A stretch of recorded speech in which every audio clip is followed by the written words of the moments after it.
Shalom, shalom, Tabernáculo de Deus. Só de falar o título de hoje já mexe com a gente e faz palpitar o nosso coração. É um assunto fantástico e maravilhoso. É rico demais em detalhes. Só que hoje nós daremos apenas uma pincelada. Vejamos na Bíblia a ordem que Deus deu a Moisés para a construção do tabernáculo. Êxodo 25:8. E me farão um santuário para que eu possa habitar no meio deles. No verso seguinte, Deus fala o nome tabernáculo. Em hebraico, tabernáculo é Mishkan. E sabem o que significa?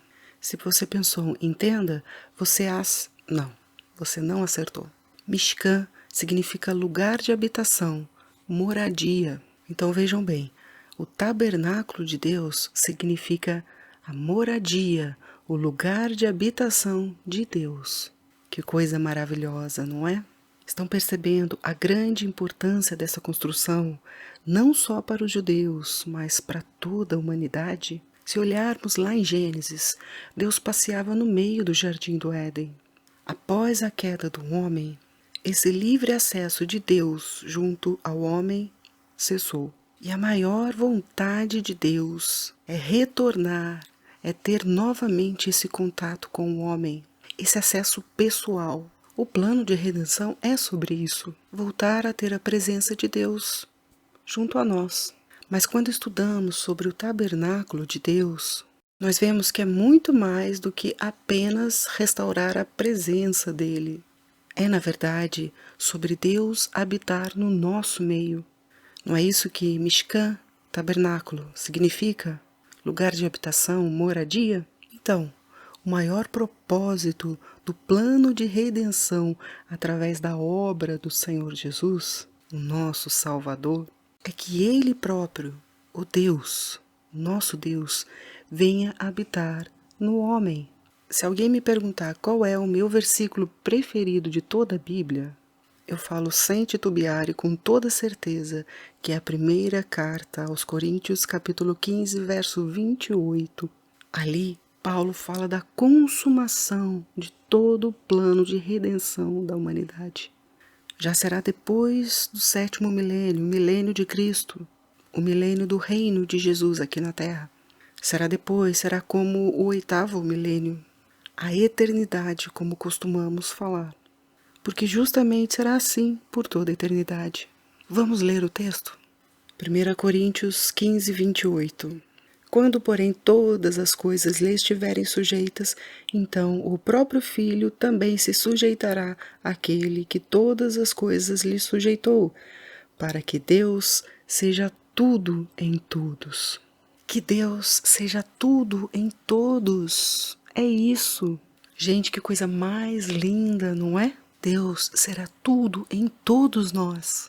Nós seremos um com o Pai, assim como Cristo é. O Espírito de Deus habitará plenamente dentro de nós também. Hoje nós podemos sentir uma pequena centelha, uma pequena parcela do que será isso. Já podemos sentir a presença do Espírito de Deus quando nos santificamos e quando vivemos de acordo com os preceitos e a vontade dele, em obediência a ele, obediência a Deus. Mas ainda é só um gostinho daquilo que virá em plenitude, de forma plena em nós. Agora eu quero fazer uma pergunta. Você sabia que no céu também tem um tabernáculo, um santuário? São vários textos da Bíblia que nos atestam isso. Vou citar apenas alguns. Hebreus 8:5, os quais ministram em figura e sombra das coisas celestes, assim como foi Moisés divinamente instruído quando estava para construir o tabernáculo, pois diz ele: vê que faças todas as coisas de acordo com o modelo que te foi mostrado no monte. Moisés copiou um modelo, o tabernáculo que existe no céu, o santuário de Deus. Quando lemos no livro de Jó, capítulo 1, versos 6 e 7, e também no capítulo 2, versos 1 e 2, nós vemos a expressão: num dia em que os filhos de Deus vieram apresentar-se perante o Senhor.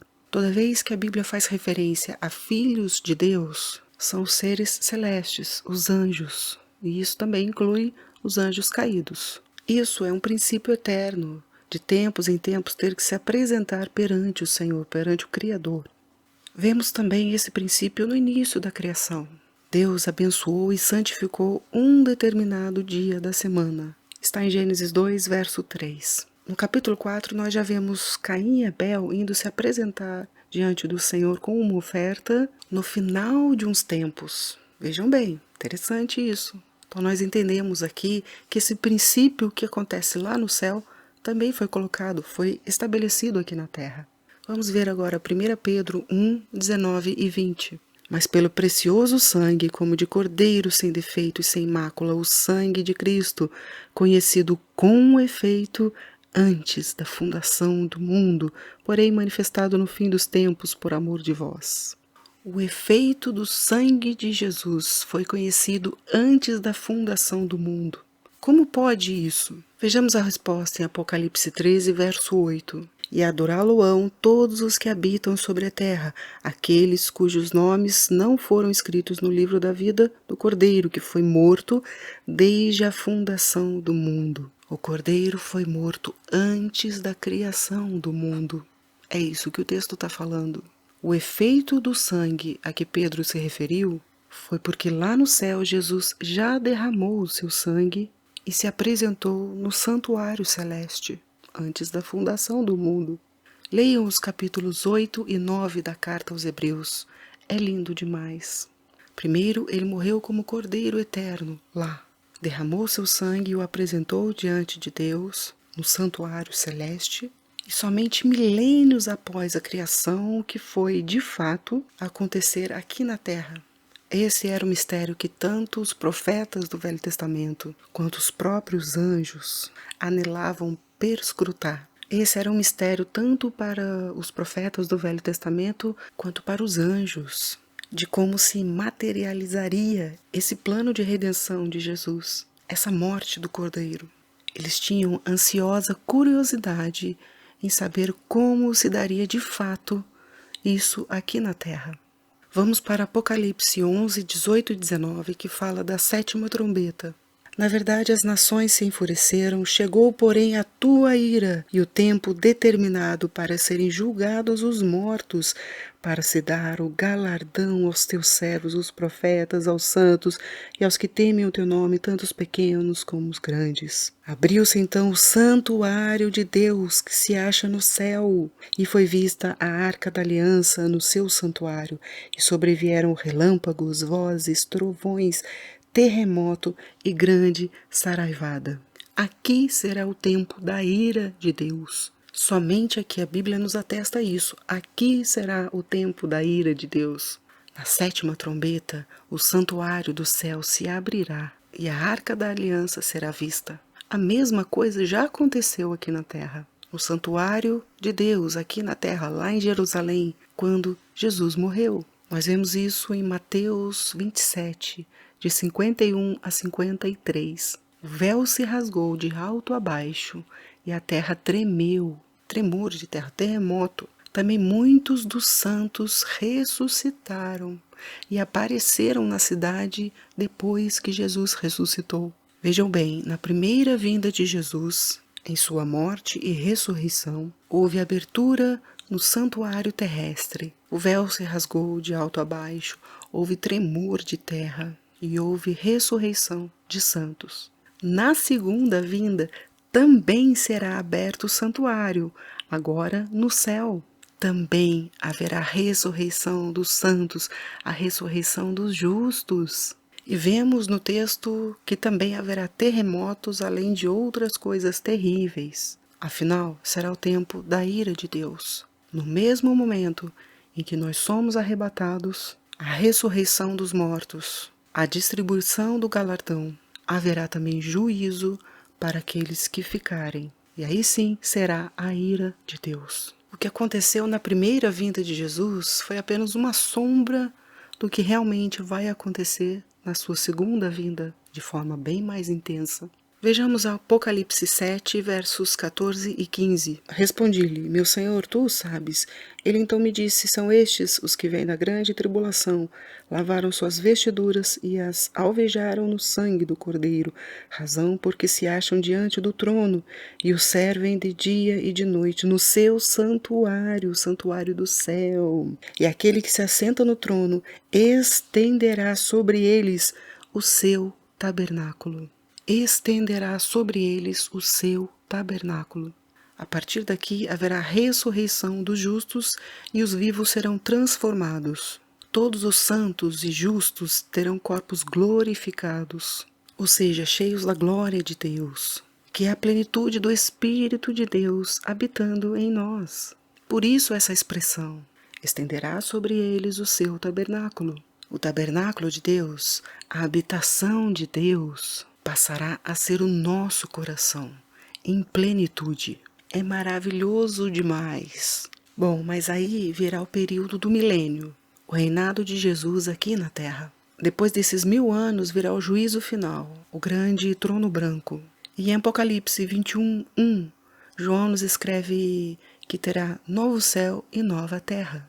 Em todo o capítulo 21 e também no capítulo 22, João descreve a nova Jerusalém que descerá aqui na nova terra, na terra transformada.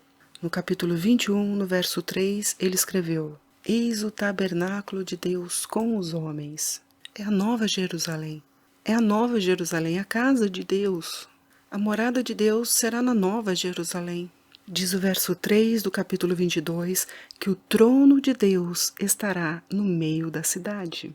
E agora nós já podemos entender o que Jesus falou aos seus discípulos.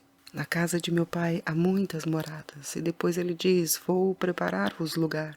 A casa do pai, o próprio João viu em visão e nos escreveu. É a nova Jerusalém.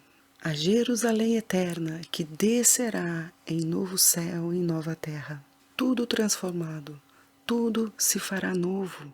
Quando ele disse isso aos discípulos, ele ainda precisava terminar a sua obra. Precisava ainda passar pela morte e ressurreição e se apresentar diante do Pai. Só então ele poderia nos preparar lugar na nova Jerusalém. E foi exatamente assim. Hoje está à disposição de todos morar na casa do Pai, na nova Jerusalém que há de descer. Basta crer, aceitar e se tornar um seguidor de Yeshua, Jesus. É necessário um esforço da nossa parte. É necessário arrependimento de nossos erros e de santificação. Nada se compara às maravilhas que teremos na pátria do nosso Rei e que pode ser a sua pátria também.